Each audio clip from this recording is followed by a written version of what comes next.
Welcome back to Coffee and Conversation. So, amazingly enough, today I do in fact have the coffee. I don't have the cat. The cat is sleeping a few feet away from me on the floor, which means, hey, maybe he'll show up, maybe he won't. But right now, he is snoozing. Yesterday, he was very pleased with me all day long because I slept late, which meant he got to sleep late in the bed with me.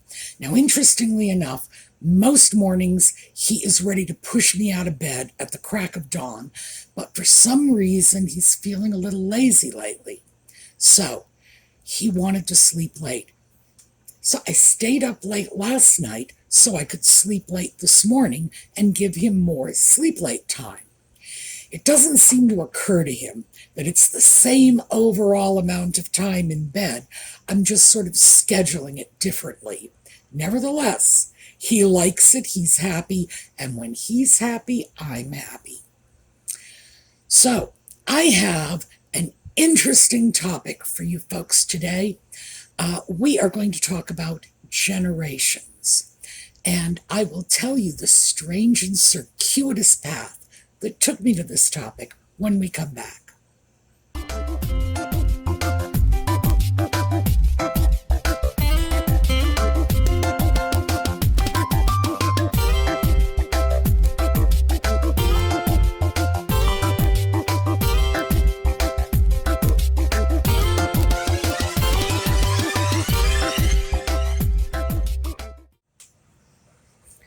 So I've been seeing a lot of videos that are talking about the fact that the first anniversary of Queen Elizabeth's death is coming up. And the truth is, I'm really not past the death of the Queen. It's been almost a year. This is a woman I never met. I am not just not a monarchist.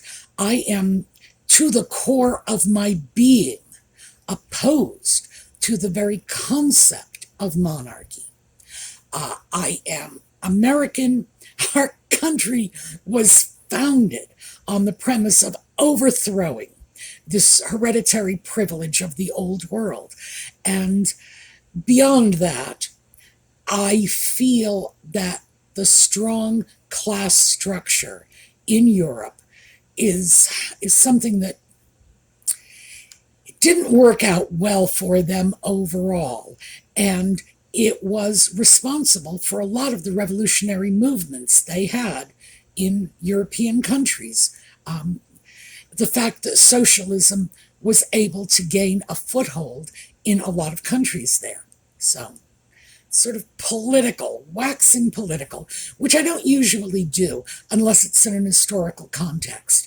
I don't mind talking about the politics of the 16th, 17th, 18th century, but by the time you get to the 20th century, now it starts to be current affairs, and I don't care for that too much. But anyway, as I was saying, my point is that I got very wrapped up in the death of a woman I never met, a woman who had no personal connection, not even a governmental connection with me or my life. And I started to sort of circle around that to try to figure out why this is so unsettling for me. Yes, she was queen for my entire life.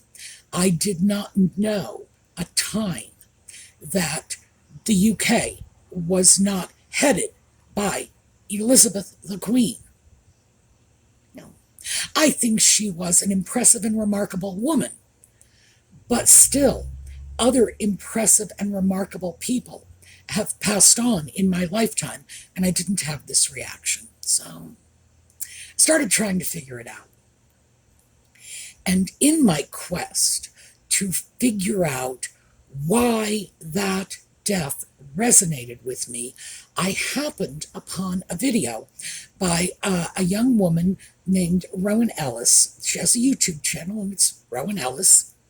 And I like watching her videos because she is a young woman, but she is a hardcore intellectual. Now, obviously, I love hardcore intellectuals. It's like, honey, if you're going to talk to me, I'm going to listen. And I love it especially when they are young, as she is, a young person who is not just content to throw in her lot with, the aging eggheads, but she seems to relish it. So she did a video last week about how millennials, and she self-defines as a millennial, how millennials are having difficulty seeing themselves as adults, how it seems that becoming an adult is not especially easy for them. And it's interesting because I don't think that was true for previous generations. I think we sort of all automatically fell into adulthood after hitting certain landmarks. Sometimes it was your first legal drink. Sometimes it was getting drafted to Vietnam. Sometimes getting married, the birth of your first child, whatever. We had a lot of markers that told us we were adults. And apparently millennials, for a variety of reasons, don't share this same experience. So that got me to thinking about the generations. What is a millennial? What is a baby boomer? Does it really matter given the fact that most of these terms are completely artificial? And they are. Make no mistake about that. So let me just grab some information here for you, and I'm going to go back to a couple of sources. So let's start with the generations. Now, these generations are generations of people born in the 20th and 21st century. Now, the first generation we encounter is the so-called greatest generation. They're also occasionally called the GI generation. They were born between 1901 and 1927. Now, let me just very quickly say my father is from that generation, and so was the late Queen, and that's where I started making the connections and putting it all together. The next generation is the silent generation. They were born between 1926 and 1945. So let me just quickly give you some information on this. If the greatest generation were alive today, the youngest members would be 96, and the oldest members would be 122. So it's safe to say that is a generation that has largely passed from our presence. The silent generation, and this, by the way, is my mother's generation, if they are alive today, they will be between 78 and 95. Then next we have the baby boomers. That's 1946 to 1964. And I think most of us who fall into the baby boom generation can see that that's sort of an artificial set of dates. Although, I have to say, baby boom is the only really appropriately defined generation because, in fact, it was based on the concept that the post-war era saw a dramatic increase in childbirth. So this is actually a legitimate designation. The others are kind of made up, and you'll find the dates change depending on the sources you use. So, baby boomers, 59 to 77. And I am in the middle of that generation. And then we have a Generation X. And their years are 1965 to 1980. So they are 43 to 58. Next up is the millennials. Now, that is the generation with which Rowan Ellis identifies, and they were born between 1981 and 1996. So the millennials are between 27 and 42.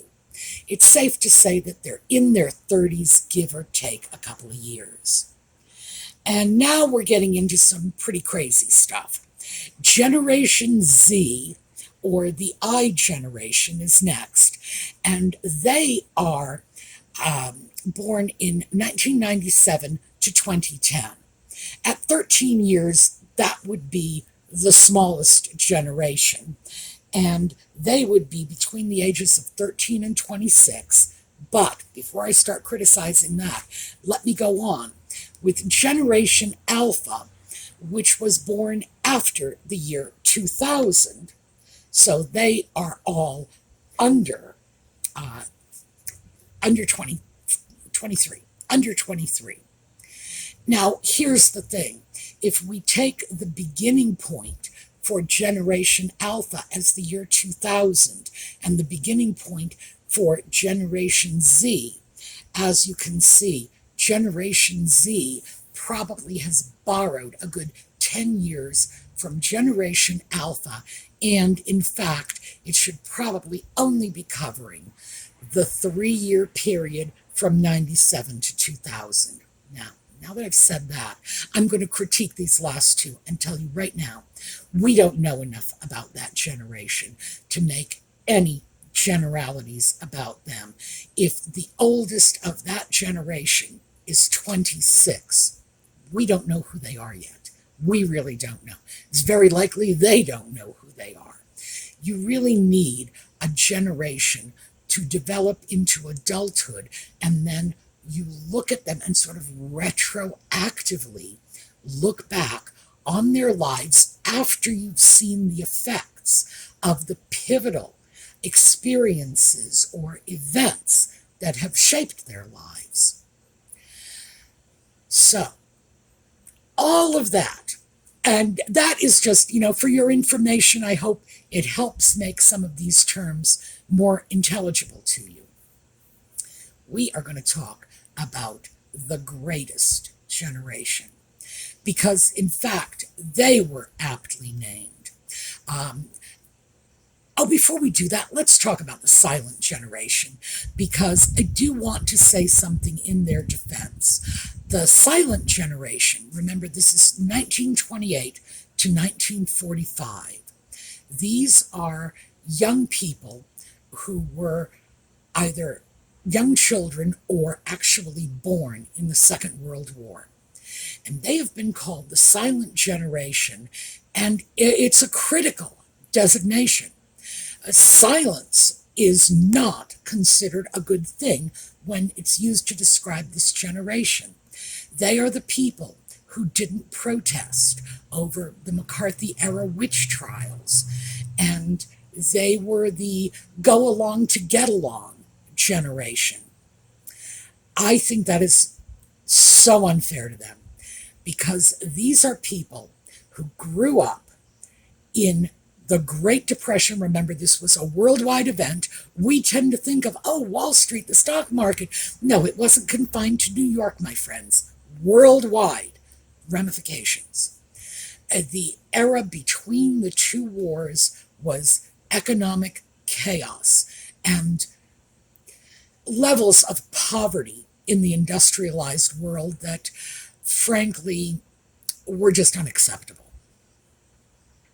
So the silent generation was born in either the Great Depression or later, while the Second World War was raging, and it was indeed a world war, make no mistake about that. The idea that children who grew up in that crossfire hurricane, and by the way, Keith Richards actually was referring to the fact that he was born in London in the Blitz. So, yes, this is what they grew up in. Of course they were scared. Of course they did not want to jeopardize whatever they had. They grew up in chaos and poverty and a world war. It's not fair to criticize them for not speaking out against social injustice.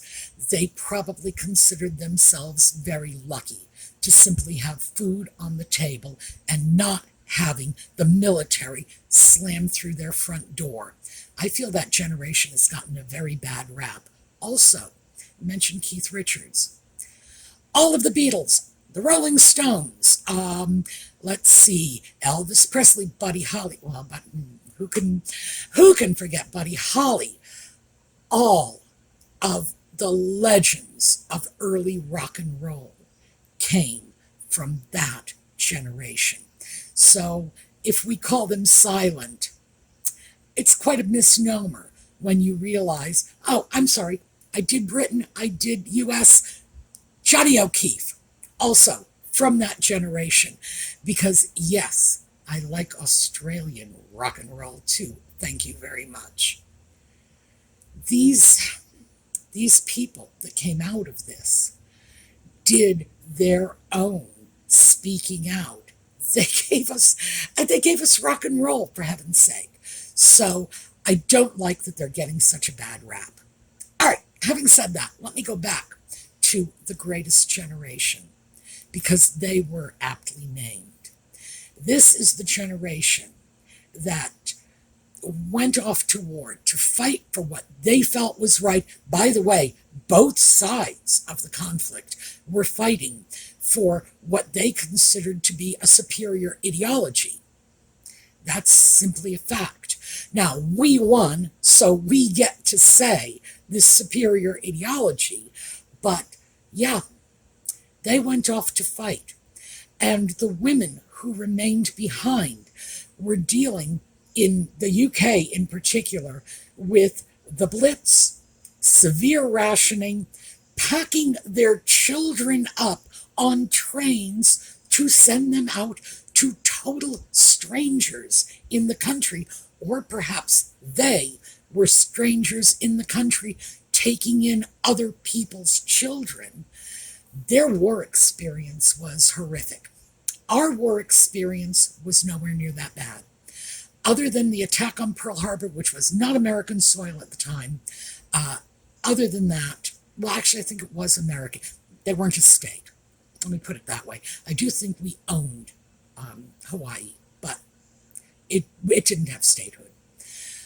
It really was not a war fought on our soil. Certainly not in the same way it was for the Germans, for the French, for the British, for the Italians, for the Spanish, etc., etc. So our war experience was very much sanitized, relatively speaking. We had rationing. It wasn't as severe as it was in Europe.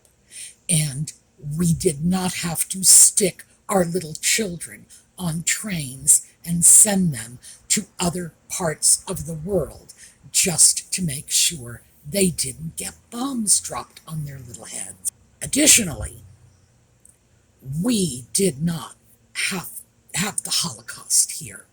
American Jews were not being deported to concentration camps, to death camps, to forced labor camps. That was not an experience here in the United States. It was an experience throughout much of Southern Europe.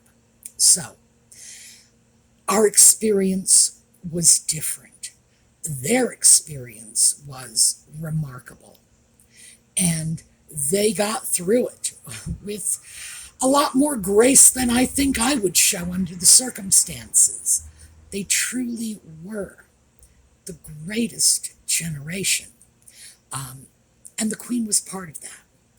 I think that what I am finally coming to terms with is she is, at least symbolically, the last of the greatest generation. Certainly, she is the only person I know of from that generation. I don't know of anyone else personally from that generation who is still alive. So I think for me, it's the end of of an important generation. Remember, my father was in that generation. My mother was not. She was silent generation. But that is the generation that forged my values as a child. That was the generation. And mind you, when they came back from the war, they were trying very hard to create a better, more affluent life for their children. And we, as baby boomers, we had it all. We had everything. We lived in homes that our parents owned. We had cars. When we grew up and turned 16, we got driver's licenses. We got our own cars. We were one of the first generations that could go to college, regardless of what our parents did for a living. College before then had been something that if your family was from the right socioeconomic group, you could go. No, we were going, and we were going in droves. Higher education was pretty much open to anyone who could simply pass entrance exams because of college funding, Pell Grants, and college financial aid. Money was not a barrier to an education anymore. So we not only had great lives as little baby boomers in the brand new suburbs, but we were promised great lives as adults. And that is because the greatest generation secured that for us, their children. And of course, as I said, the silent generation, the generation that got a bad rap, they were certainly part of that too. Their refusal to rock the boat, their silence, which allowed them to retain their jobs, thereby retaining the ability they had to indulge their generation of baby boomers, benefited us. And it benefited us materially in ways that are not necessarily material. When you have food on your table and a good place to live and clothes and a lot of luxuries as well as the necessities, this is the point in your life when you can start indulging other things. You know, the Maslowian hierarchy of need tells us that. You can start looking at other things for your children. You can start treating them as little human beings, not tiny adults, not little things that have to be locked away in a nursery, but little sentient people. And that's what our parents did. So we benefited greatly from them, from their values, from their hard work.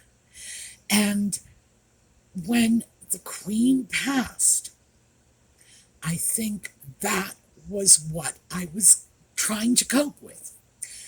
The Queen is gone. That's the last of the greatest generation. The people who endured stoically and survived all kinds of stresses that certainly would challenge most of us. Remember, they had already come into being by the time the stock market crashed and the Great Depression began. So they were already here for that. Many of them lived through the First World War as well as the Second World War. So they endured so much. And they did it with grace. They did. And I think that's where I'm getting stuck. I'm not just saying goodbye to the Queen. I'm saying goodbye to her whole generation, because frankly, they're pretty much all gone now. And it's a generation that had a profound impact on my life. Now, of course, as a baby boomer and a child of the 60s, as I always say, I was part of the rebelling against our parents' generation.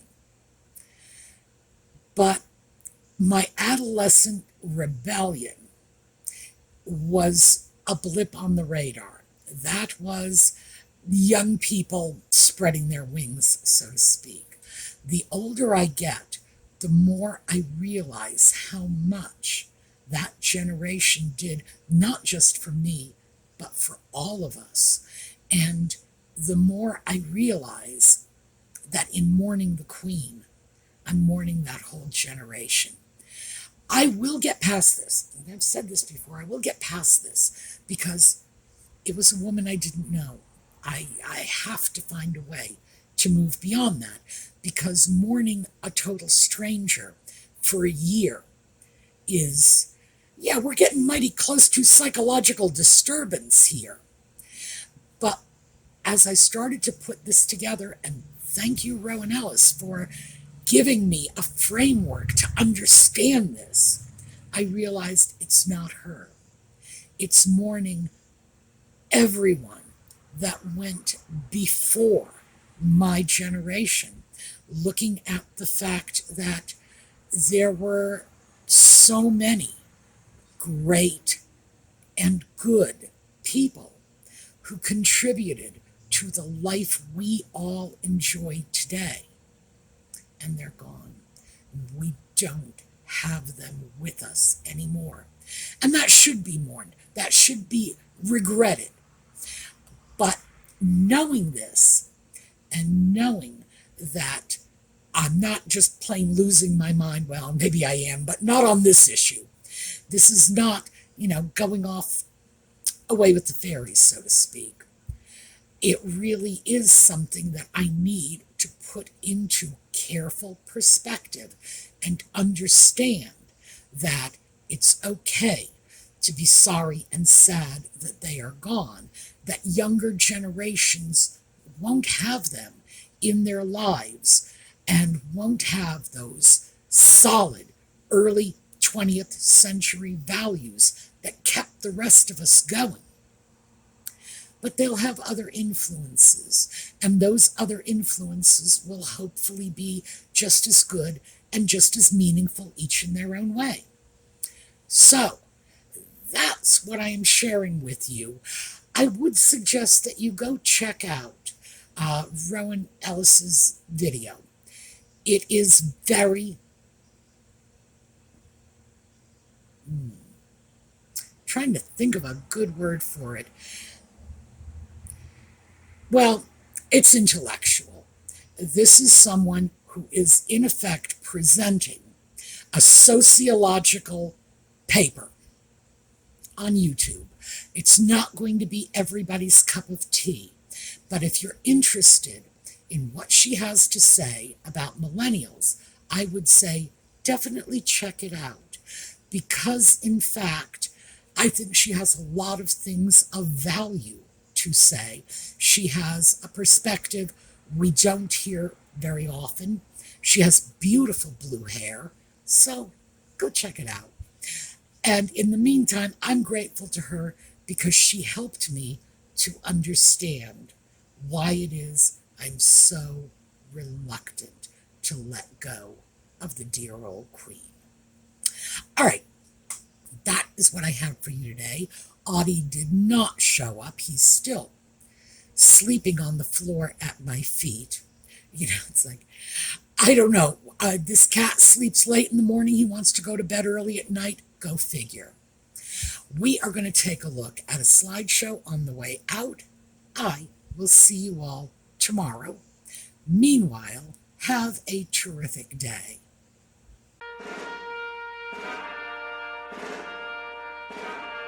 Mine eyes have seen the glory of the coming of the Lord.